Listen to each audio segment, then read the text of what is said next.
in front of those waiting for your fall.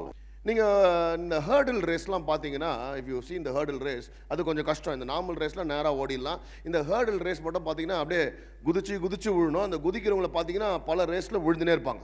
அதில் க்ரௌடில் இருக்கிறவன் விழுறானோ இல்லையோன்னு எதிர்பார்க்கறத விட பக்கத்தில் ஓடுறான் பார்த்தியா, அவன் தான் இவன் விழுவானான்னு எதிர்பார்த்துருப்பான். ஏன்னா இவன் ஓட முடியும்ட்டு. ஆனால் அந்த முக்கால்வாசி ஹர்டில் ரேஸில் பார்த்தீங்கன்னா விழுந்தவன் அங்கேயே படுத்துட்டு இருக்க மாட்டான். விழுந்தவன் எந்திரிச்சு ரேஸை முடிப்பான்.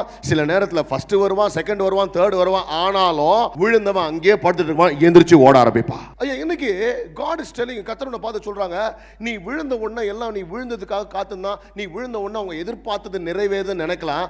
ஆனா கர்த்தர் விழுந்தவர்களுக்கு முன்னாடி கர்த்தர் உன்னை எழும்பி நிக்க வைத்து உன்னை கனம் பண்ணுகிற தேவனாகிறார். In front of all those who are waiting for your fall, the Lord will make sure that this plot will become a platform for His glory.